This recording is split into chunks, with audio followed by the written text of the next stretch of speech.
Audio Jungle.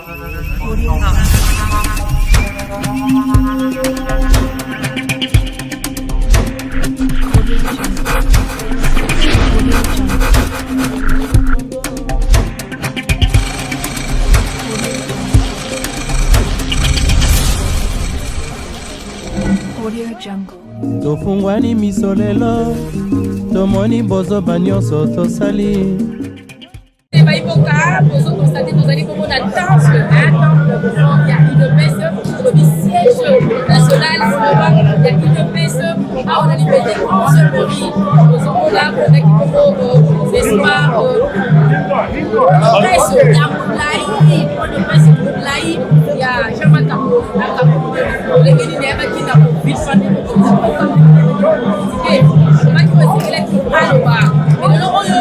faire l'espoir que ça progresse, c'est qu'elle occupé le secrétaire général et une personne, Augustin Kabouya, a tenu une matinée politique. Nous allons pouvoir foyer le yoga, aller à répondre, Jean-Marc Kabou, on peut aller à Salakaka, à évangéliser une messe, à évangéliser les fatigues, dès qu'il y a un message pour évangéliser, mais il peut être à répondre, mais Jean-Marc Kabou, qui est à Kobibi, ça ma révélation.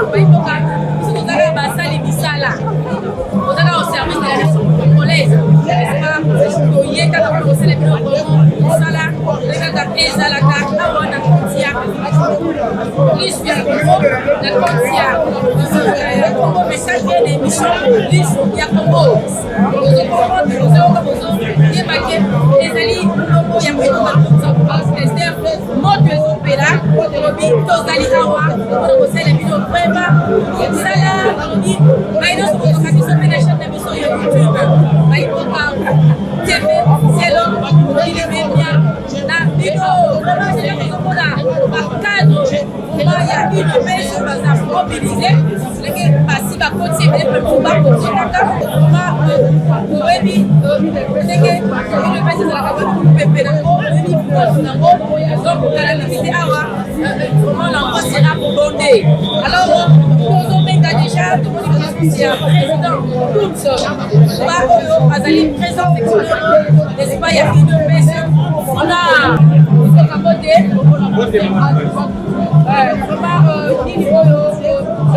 secrétaire général Augustin Kabouya, à quoi on a pour lever la main pour parler de l'Ouest, qui est dans le travail à nous là.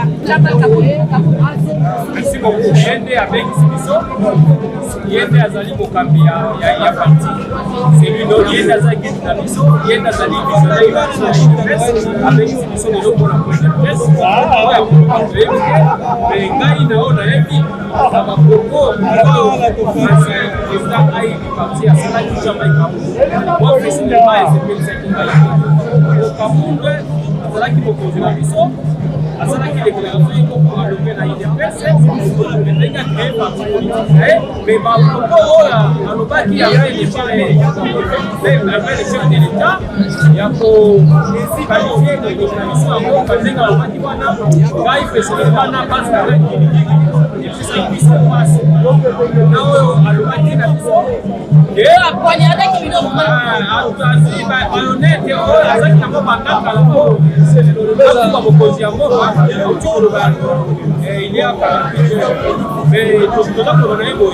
mais c'est une lumière. L'IDPS c'est la lumière. L'IDPS c'est l'état d'esprit.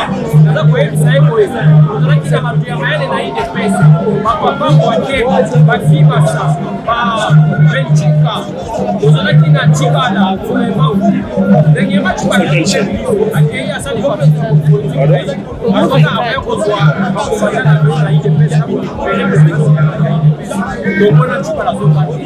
Oya Sali, il s'est effacé sur la scène politique. Ils ont souhaité qu'à chance, Oya Lobi, ils ont souhaité qu'à elle. Donc il y a des peines avec les autres. La Cameroun, il y a beaucoup de choses qui mais pour cela, il y a des parti. Il y a des carte. On a vu ce qui est Cette affaire avec le secrétaire général au Cameroun et moi, donc j'ai le parti au Cameroun et à sa conversation, dans ma carte de $1 merci beaucoup, monsieur le secrétaire général. Nous sommes sur ma ligne de presse, par la question en général, vous allez sur ma secrétaire général, là sur ma mokozi à Boka, donc on fait ça mokozi à Boka, une majorité écrasante contre la ligne de presse, pour être que soit mokozi en 2023, ma coalition a envoyé ça, merci beaucoup, Maman Lolo. Nous sommes là pour la politique dans l'opinion nationale et internationale que l'IDPS c'est une machine. Parce que mais la machine l'IDPS les alliés en marche. Attends, on a mis de l'eau. L'IDPS les toujours en marche.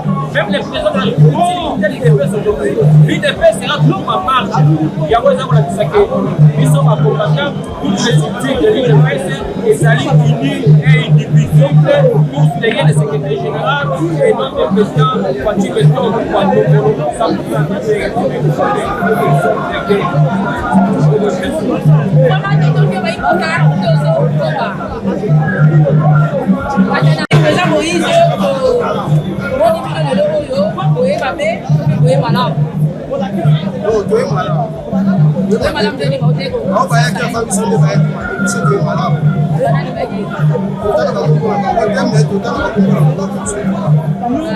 voilà, mais on a dit on va déjà pour les autres, c'est déjà que voilà,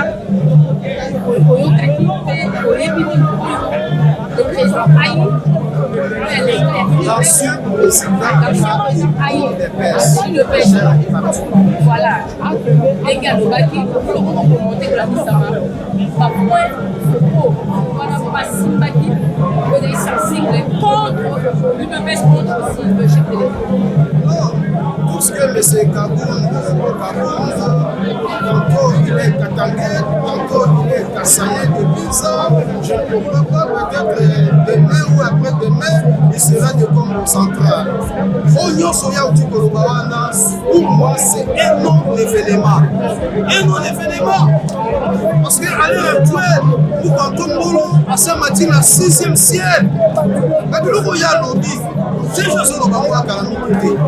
Mais nous avons corrigé mon Yambi. La présenté est Etienne Tshisekedi. Il y a un sachet, il y a Viva. Non, oui, il y a Viva. Il y a Réa Noir. Les lots par machine pour l'accident de l'histoire. Comme a dit le secrétaire général Nanga, comme a président AI Nangai, Ngati Sanga, et Nassalani, parce qu'il y a pourtant un mémier et pas contre Etienne Tshisekedi. Azola Nangai.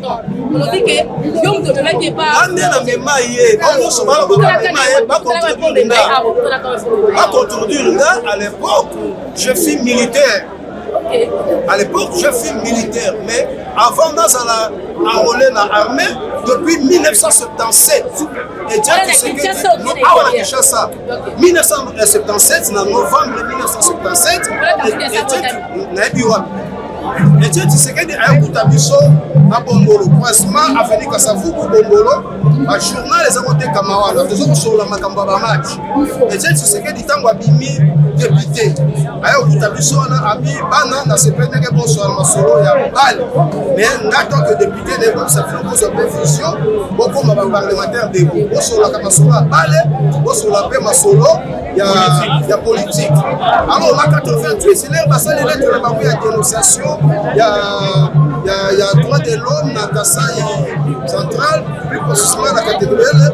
Alors, la partie à Wana, l'air à Soda Mobutu Baye, Kaye, Bakuta qui était, Biso Roi Baye, Bakibiso, à quoi Bongolo, à Bakanga, qui sont 7 personnes. Voilà, on a présenté l'examen d'État qui va se parler. Et à partir à Wana, dans une armée, il y a Mobutu, mais Makila Nangai, ils ont Makambo, et Tshisekedi, Wana, pour tout le même IDPS, ils ont créé. Alors, la coopération, quand on est chef de la coopération, alors, 312e militaire parachutiste, et après, on a la première promotion pour former bagarre de civil. Alors, dans mon coup, on voyage dans Nazala qui est dans Katanga, laisse qu'on a coupé la chaîne. Non, il était encore jeune, comme moi, et puis on a été dans un courageux. Alors, on a ça y est. Alors, on a ça y est. Alors, nous sommes sur l'énergie. Alors, nous sommes ça y est, et puis nous sommes à défier sa mission. C'était comme ça. Là, il est la présentation. Nous sommes militaires. Nous sommes carburant, nous sommes besoin de tout. La présentation, l'époque, la bombe d'affaires Katumbi. Bombe d'affaires, voilà Katumbi. Pour Mikéou Kananga, il est Kabunza Teka. En tant que militaire, je ne pouvais plus combiner l'armée et le commerce. Et à partir de Wana, le roi de la Ligue, quand même combiner l'armée et la politique. Je ne pouvais plus combiner l'armée et la politique. C'est même Mokonzi, peut-être a proposé que. Non, Félix. Etienne. Wana nanu na kia armete na lobaki to sur la masolo bale na masolo ya politique. À partir ya wana na 77 les tout monde ta bale na politique et ba soldat ba komi ko kotanga biso parce que à l'époque tozaka na parti unique MPR. À 1428 donc ba masolo ya ba parti mususu ya Etienne Tshisekedi ko metela biso on est à partir de cela on va ko kotanga pour ba jeune pour Tshisekedi azali ko ya kotala biso na ko ya c'est ça kima mais service ya sécurité les gars qui sont maëls et bakanga qui sont en position la armée donc histoire exemple là na mukuse quand la présenté par Katumbi Moïse la présenté par Katumbi Moïse en 98 en 98 la présenté par Katumbi Moïse moi c'est fier commerçant fier commerçant quand on a biloko ba mikebuka à côté de la Zambie ali biso ba bénéfice de Kagoli et plutôt qu'il se ba biloko ne en cortège on ba kangango pe ba contrôler moi ça 98 pour être pour wana ndenge nini donc ezala ki to uti na Afrique 96 98 pour lui que et ça qui makasa alors ndalo kwa nazala comme chef d'Europe et tout là pour aider Katumbi voilà comme ça ba biloko de faire Zambie et puis qu'on peut faire sécurité à ce moment-là on a peut-être Jean-Marc Kabout a présenté quoi à Katumbi et à partir de là on a développé la relation à dans manière de Israël donc on a poussé et le locaux Jean-Marc Kabout on va être sur l'enga et ça parce que azalaka katangi to azalaka kasaye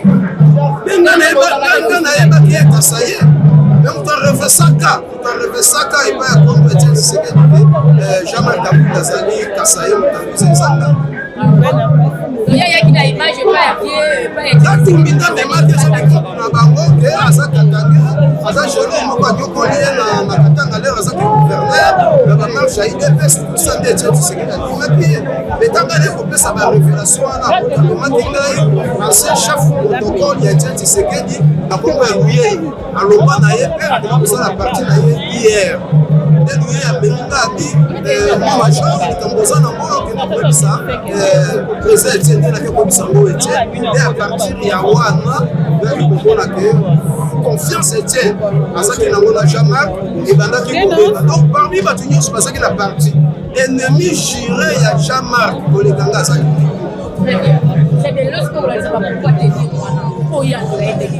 alors c'est un non événement et à Kanda ya mbongo yo tokangi tango ayoki tobali kolandela tokangi ye mbongo ateki baseti babakari minye na ye na katanga na kolwezi e mbongo wana eza mbongo ya kosala ngo transaction na maboko te transaction esalami na banque bon transaction bancaire nyonso il faut banque centrale contrôler yango alors tango ye asali transaction ya 37 millions de dollars américains ya babiloko ye ateki kuna e tobloke yango ndenge tobloke yango yango epesi ye kanda asali sortie médiatique ya kanda kwa moto alimbongo ya république idepesi ta ndenge biso toza na tobandi kozwa misala te Tous préparés dans nous, démocratie, état de droit, tout ça.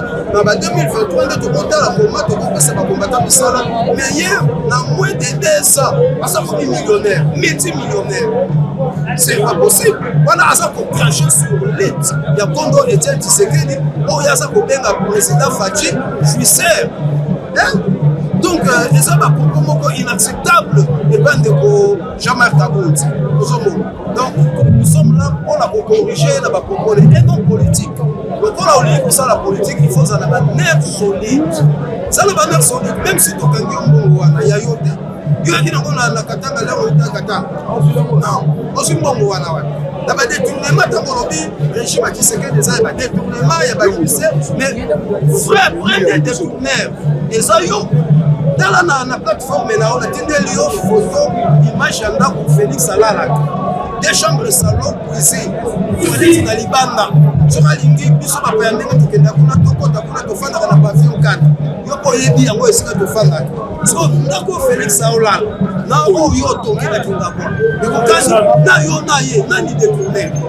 n'est-ce pas? Nous ne sommes pas des jouisseurs. Nous sommes des même Jésus-Christ. Ce qu'il a besoin à se défouler. À qui n'est pas Marina Martin, à qui n'est pas Balazar. Chef de l'État, chaque samedi, à son Kangope, Yonanga, Omemanga, na bénéficiant Malami Balé, na invitation chef de l'État, na présidence samedi, Mokoto Fanda, Todiato, Solo, Tobeta Masolo, ACK, pour moi, la stress ici. Est-ce que vous avez des jouissances? Mais allez qu'on s'est défoulé tant que chef de l'État travaille trop. Le vrai jouisseur est Zayou. La tindeli ba photo na yo na tanga komba mo na maso na ba image na tindeli lokolo atu basa ko tinda ngana loba na za ko loba te kuna za kito kanisa o ko la mutema mais lokolo sambwisi muto lokoti na putuno amati sio okomi multimillionnaire ko le kana ye moko na bandino ke tika IDPS ngana yo tika Félix ngana yo ngane na yaki na yo bato nyonso balo baba yaki na yo on a contredit bango te mais ba to ça débat contre toi ngane na ya na yo na présentation et pas katu et Etienne Tshisekedi a dit yo kwa tunanga mutamemaki ngai kuna na ke le présentation et pas ya Etienne Tshisekedi ezaki ancien chef à protocole ya Etienne Tshisekedi Norbert Lullier. Donc les élus pas bon battre na vie na ça qui militaire na quoi comme bimisa te ba ba mi bimisa na place na nga ba mi bimisa mais ba ko changer histoire tel quoi na za sous soldat te je suis président cellulaire président du parlement de Bois Munene Roko Gambela donc dès que ça lui porte bandi bagarre Moïse Djisanda professeur le grand chef coutumier. Parce que Daniel Saf,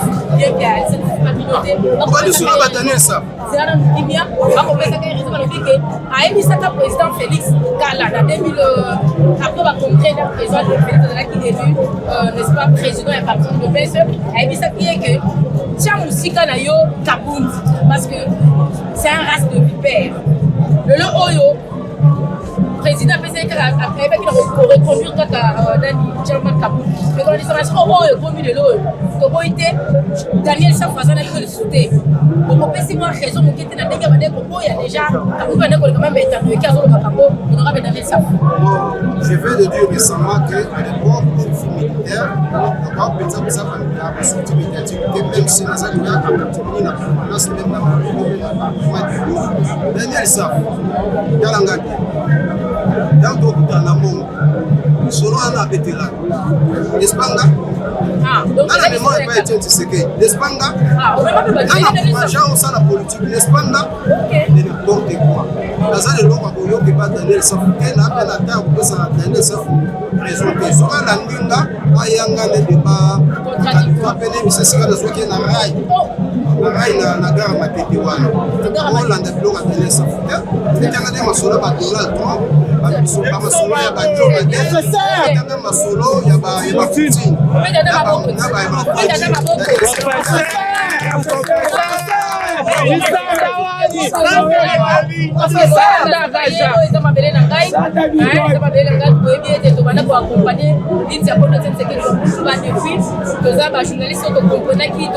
conscience, n'est-ce pas? Il y a oui, c'est là on peut ça.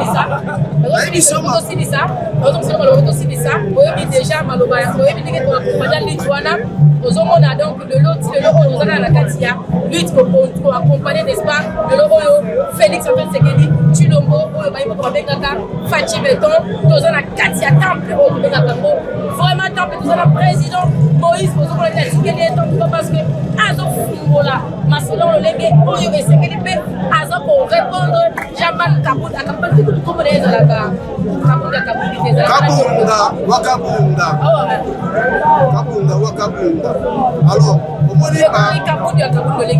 l'époque on a bakasaye soki baza na katanga nde baza kokanga mobutu baza kolongola balettre ya suka na bakombo na bango o mutom kabond donc bazali kobanga mpona bazali kokanga bakasaye nde bakoma bakatange kolongola balettre ya suka na bakombo na bango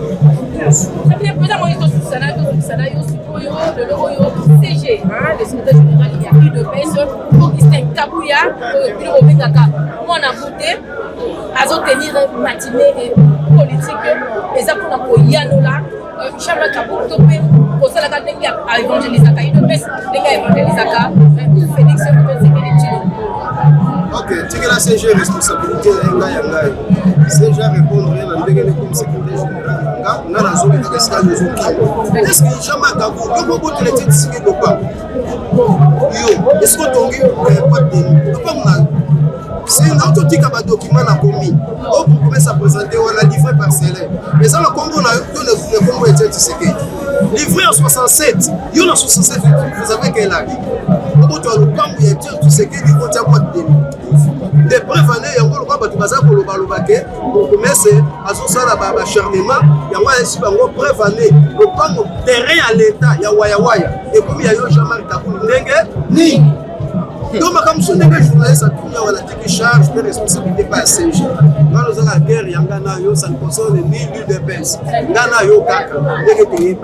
Au bout de le Pango, il y a un tchèque qui se guette. Bana Tshisekedi bakufite baza yo nakala ko ebisanga Tshisekedi nakotaki yo na mama mususu ya bisala nga ayingami communicateur communicateur na yo wana te yimu kwa kokanga te lukabaza la 15 même plateau bango 15 na ko bata makelele wana tindela nga bango oyebisana nga Tshisekedi akota yo na mama mususu mais nga na yebi nazo zelande droit de réponse na oh, ils ont introduction dans la lobité. Très bien,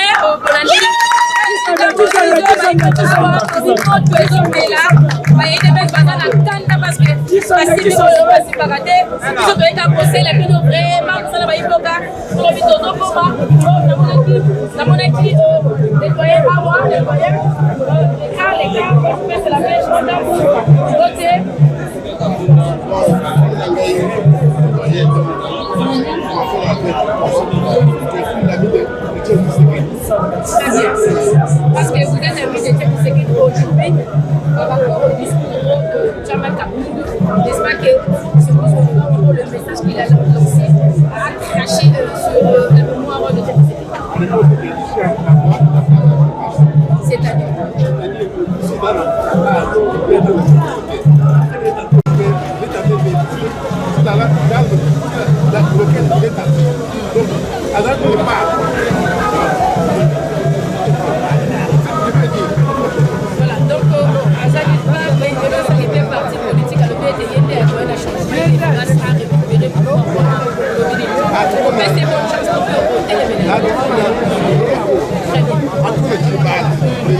hatuna kutendilindo Belgique batuko sana kendaki qu'est-ce qu'ils ont fait depuis je ne pas dire pas hatuna kutendilindo commandant message pour vous ça va iboka le message va iboka balaka qui pense va y être peut-être la banque dans la salle dans la fabrication le fils de Tshisekedi et l'état de la et le trophée de pouvoir aller de l'avant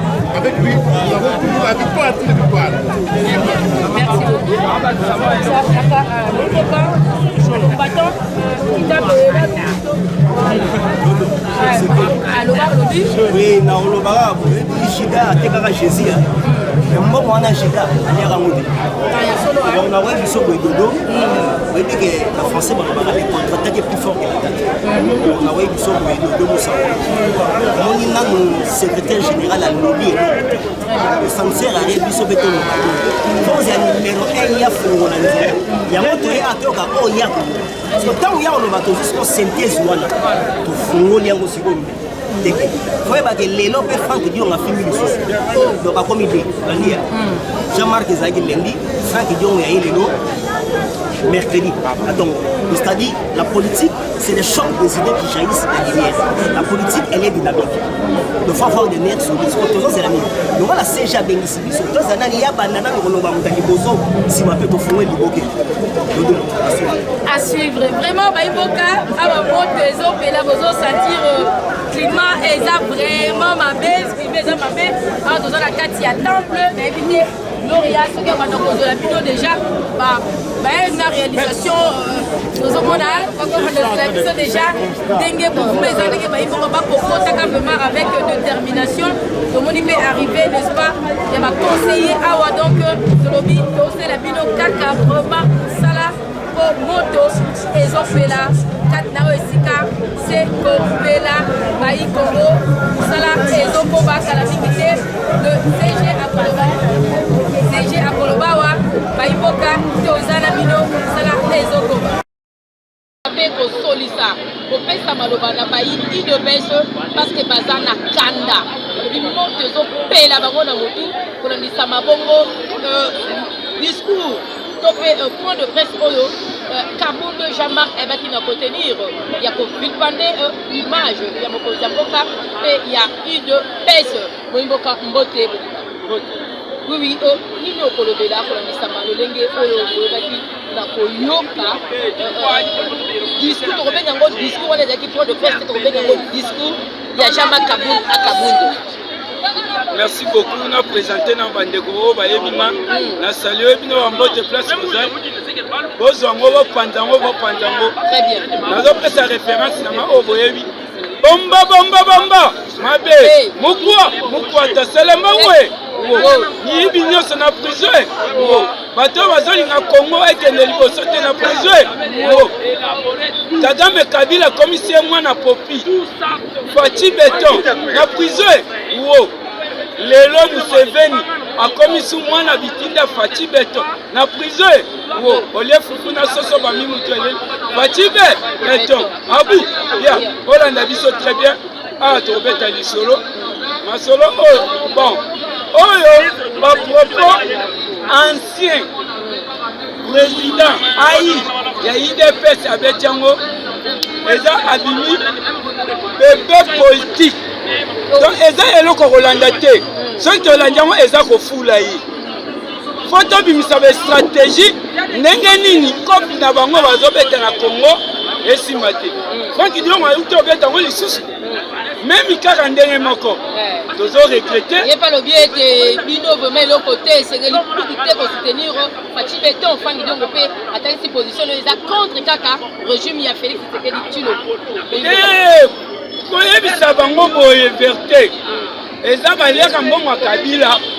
Kopi o esalama Kabila sala anyokola peuple congolais. Bapesaka bango mbongo yango wana. Awa ndenge toza boye. Maman na yebisi bino bokende na RTNC na journal officiel ba propos ya CENI o ba bimise réforme botala CENI alobi biloko nini yango ezolelisa bango kao nazopesa bino technique o bafongola ba parti politique bamema Fati soit asala glissement soit élection esalama te soki élection esalami babimisa ba plateforme pour eux tokende na ba parti politique na ba plateforme siko na plateforme ba fitende Fati pona nini tango bakobimisa ba député na 2023 baloba te aza ba député muke to sa coalition tokende na pouvoir coalition toyebisi bango neti bazongisa biso na biso nga naza muto tongo ya solo wana na politicien ya ntongo na comprendre déjà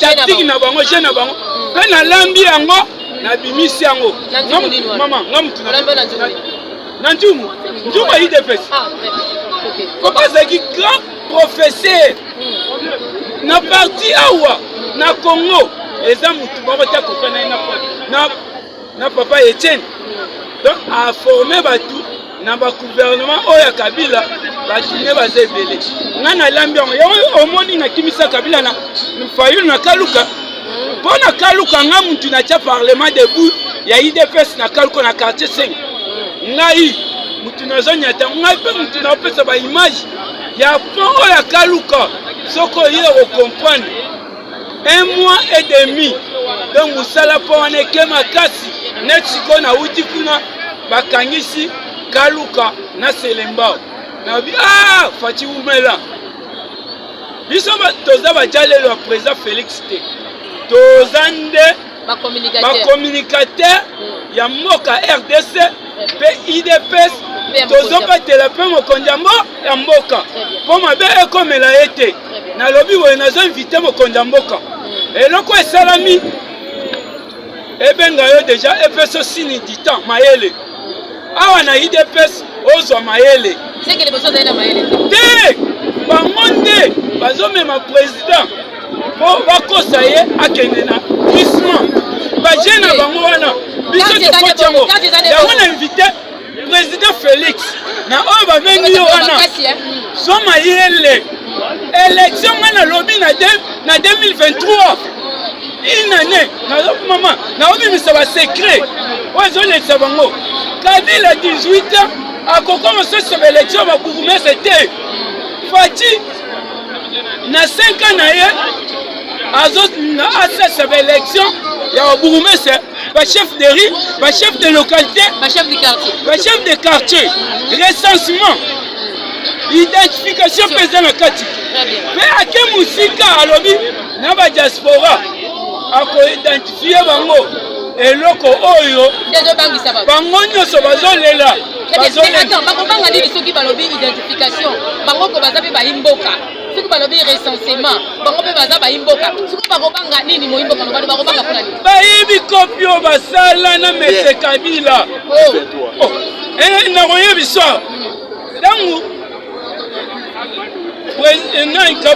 Kabunda sa déclaration bato mpe balobi tozosela ye babengi bato mibale Kabund na nani Matata Mpono na PPRD elakisi ke bango nyonso bazaki moko na ba Frank Diongo donc bazobeta yango président nazoinvite biloko nazoloba eza biloko kati nga nazongisi parlement debout na Kaluka balobi tozala molili toyebaka te nde ozopesa biso bainformation yaka papa yaka chaque jour nayebisa bango mokolo kokita na Kaluka nde nzela nde okanga bato ebele ntango okitana na Kaluka sekret ya courant emonani kaka pembeni ya mwana ntimi na nzela wana donc babomba pendant 2 ans awa nazoyebiso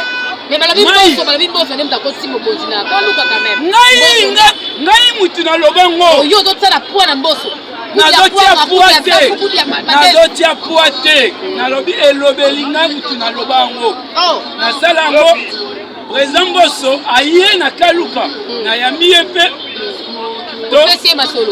tomanifie lisusu masolo yango ndenge eza boye tolandi yango tosangisi bientôt nazokende mona lisusu président Mboso nayebisi ete mission na biso na esi Kaluka ndenge ezovide mpo bazaka na 5 mois pamba sikoyo bakomi na 1 mois et demi mais kuluna kumna masheti ko papa lokola mbula ekosilaka te mama nayebisi yo omwene neti ngai soki banomenga kuluna esi faut banome yo kuluna ya liboso solliciter poste nini nazopeso tatiki mama loba ozosolliciter nini nga nazosala te naza chômeur mais naza politique eza poste nini mpo mokonzi ayoka yo politique eza mutu kuluna po esila bien na invité ministre intérieur bagouverneur sere babourgmestre bakanga nde bachef de quartier bachef de riz bango bayebi bakulu na place bazalaka bandako nyonso bayebi yango kuluna ezoya makasi soki kaka nalobi soki banome ngai biso ozala presse te ya kosenga poste nalobi mpo olobi mpo na kuluna natalisi yo chef avenu boulot tobundelaki yango mpo na chef avenu te tobundelaki yango mpo na chef du quartier te tozomaîtrise biloko nyonso ngalema eza na te quartier naza na bassociation oyo naodirige mibale elenge mosala na RDC Jésus-Christ des rois du Congo. Donc eloko wana naomaîtrise ville Kinshasa eza na 350 quartiers nazomaîtrise yango na mutu nazosala na gouvernement te. Donc eza biloko oyo tozoluka ndenge nini topesa président Félix majorité na 2020 ngai moko na décidé na kosala campagne ya district 4 districts mobimba mécanisme nini moyimbo kosala campagne à 4 districts avec quel mécanisme stratégie na nga na repeso na planifie bato na ngai déjà na 4 districts bato na nga baza déjà naozela kaka na minute yo baza déjà bazali très bien soki na minute yo déjà bengi biso tosali bastratégie batie kaka pake nayebisi yo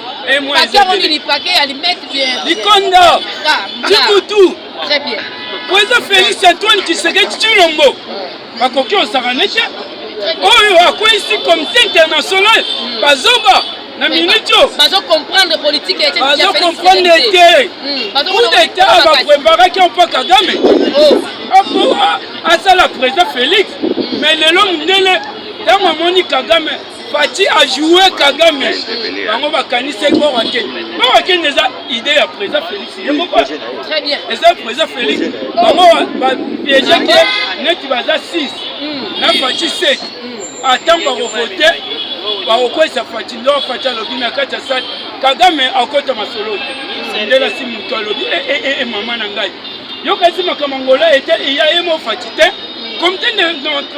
comité international ndenge azotinda bango ntango bakeki na lobi Kagame na Kongo ya osani yoka Kagame bato na ngai awa banda mobutu na yako ye kozwa bango kasi yami batuni bango ba 1-23 akose Museveni ye mpe Fati ayebisi baje na bino wana okotango yango moneki Fati atali ye boye Kagame awa nayebisi yo masolo eza kitoko masolo eza kitoko Kagame communauté internationale akomisi ekizeli place ya Kagame abombanaki comité international azalaki nsima na ye awa ndeti babuki Kagame maboko Museveni ye wana mpe alobai Fati anegocie na M23 Fati mpe boyi alobeta bango kaka matusa bomba mabe mukua tasalemba we oyo balingi balandanga plus 243 85 44 97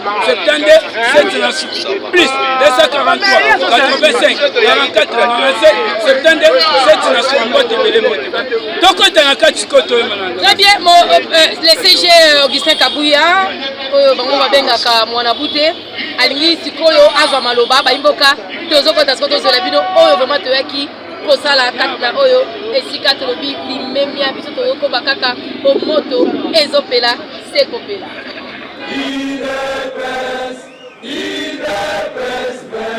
Monsieur Jean-Marc Kaboum, député national, élu sur la liste de l'UDPS, ancien secrétaire général et président par intérim de l'UDPS Tshisekedi, récemment exclu du parti pour, entre autres, détournement de plusieurs millions de cartes.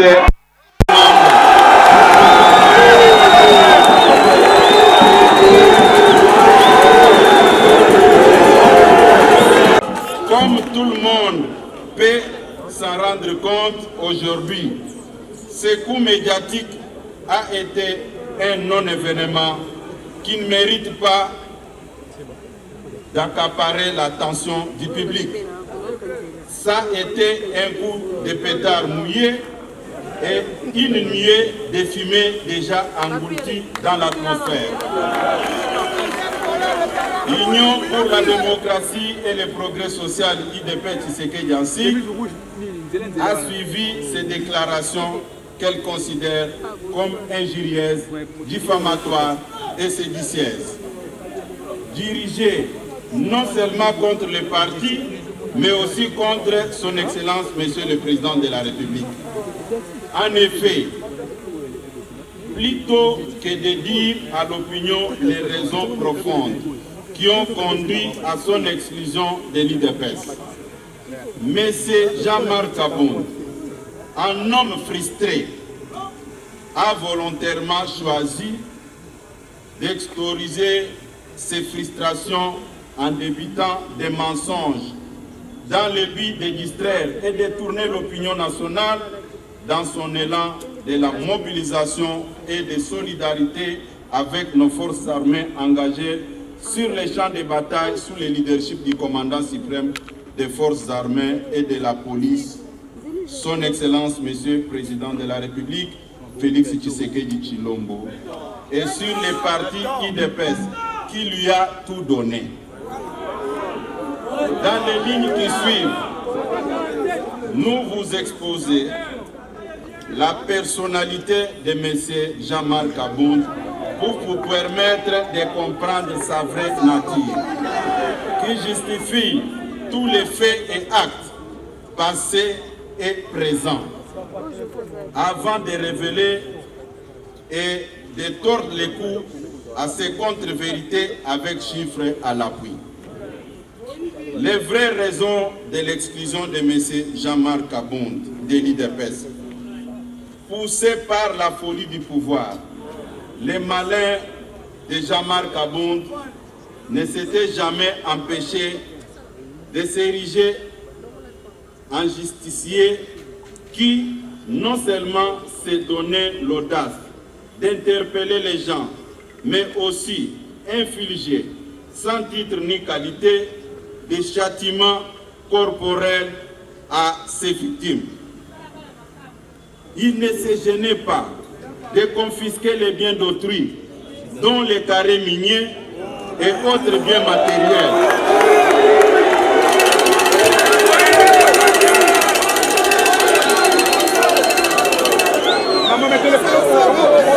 Il ne se gênait pas de confisquer les biens d'autrui, dont les carrés miniers et d'autres biens matériels. Il se réclamait d'être héritier de Tshisekedi. Tous les combats menés par Étienne Tshisekedi, il ne s'est jamais octroyé les biens d'un paisible citoyen. À titre d'exemple, au mois de novembre 2021, Sir Jean-Marc Kabound avait ravi les carrés d'un paisible citoyen congolais sans juste motif.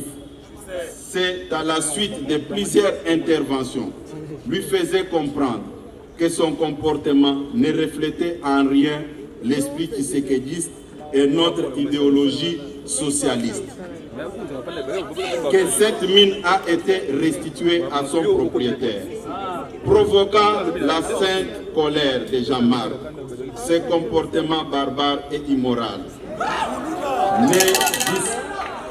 Son comportement barbare et immoral ne discréditait pas seulement son auteur, mais aussi le parti qui se trouvait par ces faits mis en marge de l'idéal de l'état de droit prôné par nos pères fondateurs qui avaient consenti d'énormes sacrifices et payé l'effort de leur vie pour sa matérialisation.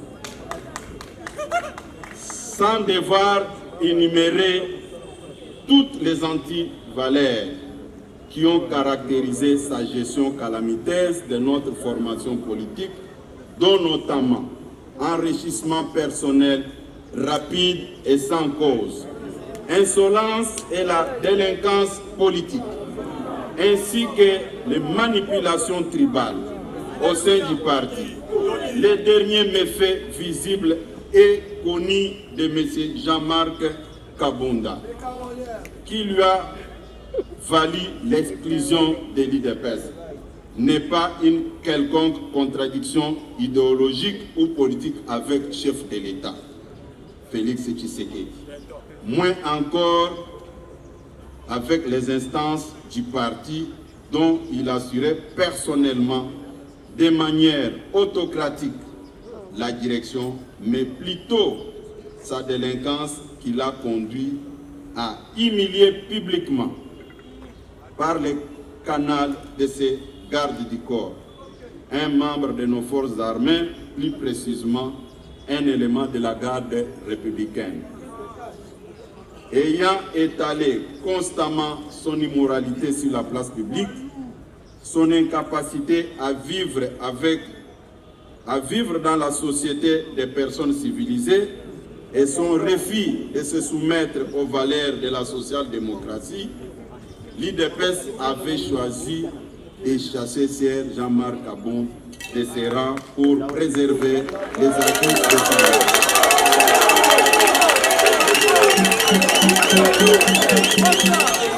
des contre-vérités de M. Jean-Marc Kabunda sur le prétendu stagiaire et jussaire qui serait au sommet de l'État. Venu à la tête du parti dans les conditions que tout le monde connaît et sur lesquelles je reviendrai brièvement ici. Jean-Marc Kabunda n'avait assumé aucune fonction publique dans sa vie. Il s'est tout de suite retrouvé vice-président de l'Assemblée nationale. Il a été seul à la sélection, ou bien il a été seul à sélectionner les 90% des collaborateurs actuels du chef de l'État et la totalité des membres du parti au gouvernement. À les qualifier des stagiaires, soit qu'il les avait sélectionnés à dessein pour nuire au mandat de l'IDPS et de son Excellence, Monsieur le Président de la République, à la tête du pays. Soit qu'il était lui-même d'une incompétence caractérisée, qu'il ne les avait pas su stagiaires. Lorsque Sir Kabunda parle des jussaires, il faut qu'il précise s'il ne s'adresse pas à lui-même. En une année du mandat à l'Assemblée nationale, il construit une école d'une valeur de 350 000 $, soit équivalent de 30 000 $ américains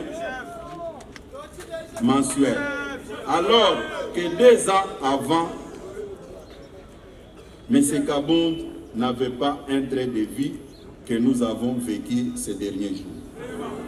Sur la gestion de la guerre, à cette période où le pays fait face à une agression rwandaise, en même temps que la nation se mobilise autour du chef de l'État pour soutenir nos forces d'armée, l'IDPS est surprise par les déclarations tapageuses et irresponsables débutées par Sir Jean-Marc Kabunda, affirmant sans preuve que le régime Tshisekedi n'a rien investi dans l'armée. Par ces déclarations, M. Jean-Marc Kabunda a montré clairement son acquaintance avec les ennemis de la République et devrait désormais être traité des traîtres de la nation. Car, plus que jamais, notre armée n'a jamais occupé les centres de préoccupation de nos dirigeants plus que maintenant. Les militaires sont recrutés, formés, équipés. Des efforts visibles sont consentis pour améliorer leurs conditions de vie. J'en passe. Sur les prétendus faible mobilisation des recettes. En ce qui concerne les finances publiques, depuis 2019, le budget de l'État a subi chaque année de fortes mutations en termes d'amélioration des performances dans le recouvrement des recettes publiques et dans les dépenses sociales. Des 3 milliards de dollars du niveau de réalisation des assignations budgétaires avant 2019, soit la moyenne de 40%. Le budget de l'État est en train de hisser autour de 10 milliards de dollars, soit plus de 3 fois de la situation de 2018, avec une mobilisation dépassant largement 100% de prévention dans un contexte de récession mondiale liée notamment au Covid-19 et la guerre en Ukraine. Le stock des réserves d'échange international est en fort d'accroissement de 800 millions en 2018. Elle se situe au-delà 4 milliards en mai 2022. Une réalisation jamais atteinte dans l'histoire de notre pays. Et je me pose la question. M. Jean-Marc Abound avait mené des enquêtes comme député ou bien on lui avait écrit des choses sur papier pour qu'il s'adresse à la presse tout simplement. Le marché d'échange est resté relativement stable depuis fin 2020 jusqu'à ce jour. Tout cela est incontestablement une expression des effets de la bonne gouvernance induite par la qualité du leadership du président de la République, son Excellence Félix Tshisekedi. Toutes ces évidences restent tout de même invisibles aux yeux de M. Kabound. C'est pitoyable. À vous de juger si pareille performance peut être l'œuvre d'un stagiaire au sommet de l'État. 2. Sur la prétendue intention de tricher aux élections de 2023 et tentative de mettre en péril la périodicité du cycle électoral à une année de la convocation du corps électoral. La Commission nationale électorale indépendante, difficilement mise en place, accusée à son installation 28 mois de retard. À ce jour, grâce à la détermination de son Excellence Félix Tshisekedi, ce retard a été comprimé, de sorte que, aujourd'hui que je parle, une seule opération préélectorale nous sépare de la tenue effective du scrutin. C'est l'actualisation du fichier électoral. Les appels d'offres ont été lancés tant sur l'équipement en machine que sur les recrutements de personnel. De quoi un homme sérieux, expérimenté comme il prétend être, peut déduire à ce jour pareille tentative. Et sur la prétendue gestion calamiteuse de la gratuité de l'enseignement dans notre pays. La gratuité de l'enseignement est inscrite dans notre Constitution, adoptée par notre peuple le 18 février 2006 et n'a jamais été intégralement appliquée dans notre pays. Promesse de campagne du chef de l'État, la gratuité de l'enseignement est à ce jour effective. Parmi ces effets, on peut citer notamment la révision à la hausse des salaires de base de tous les enseignants, l'alignement et paiement de plus de 250 000 enseignants restés nouvelle unité. Certains depuis plus de 30 ans, l'octroi des indemnités de transport et de logement aux enseignants des chefs-lieux de province, l'octroi des primes de bourse à celle des territoires, ainsi que le paiement des primes de la gratuité aux enseignements du primaire. Par conséquent, le salaire d'un enseignant est passé de 168 728 francs congolais à 381 577 francs congolais, soit une augmentation de 126%. F. Sur les dossiers RAM,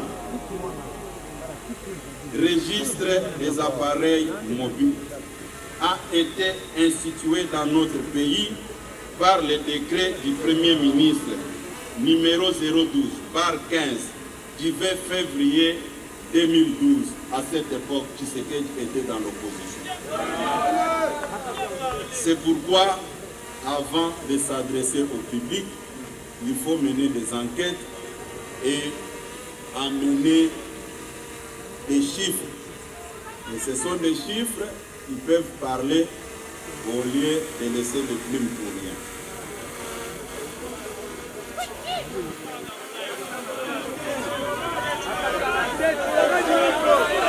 Mais le plus grave que ce monsieur de Jean-Marc, comme député, alors à l'époque deuxième personnalité de l'Assemblée nationale, n'a pas touché d'un seul coup lors des discussions de ce dossier à l'Assemblée nationale. Il a entendu son éviction pour venir se déballer par une sorte de règlement des comptes. L'on peut comprendre en quoi les mensonges restent intimement liés aux jeunes même de Jean-Marc Aboum, qui à son temps a dit mentir sur ses origines pour gagner la confiance du fait docteur Étienne Tshisekedi. Pour un petit rappel, le monsieur, quand il est arrivé ici, il s'est fait passer pour un Katangé Karundé au moment où il était originaire des territoires de Misa. Et deuxième élément, dès de son état, il avait menti encore qu'il était licencié en relations internationales.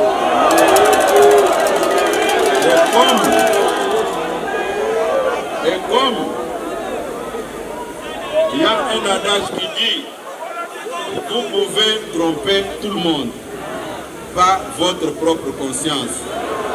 Après avoir compris qu'il ne pouvait pas rester dans cette logique des faussaires, c'est comme ça qu'il était obligé de reprendre le chemin de l'université pour aller se faire inscrire à l'ILK.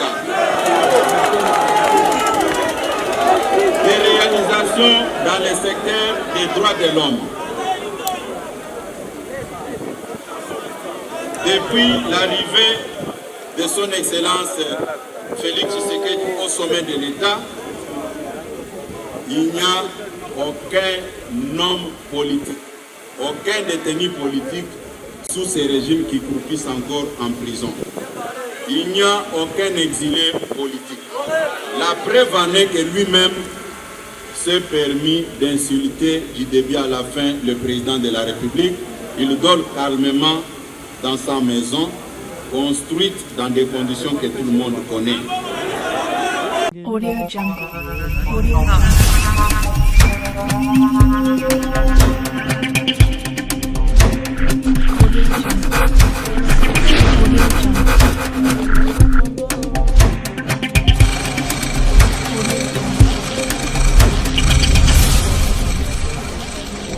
Audio Jungle. Tofungwani misolelo tomoni bozoba nyonso tosali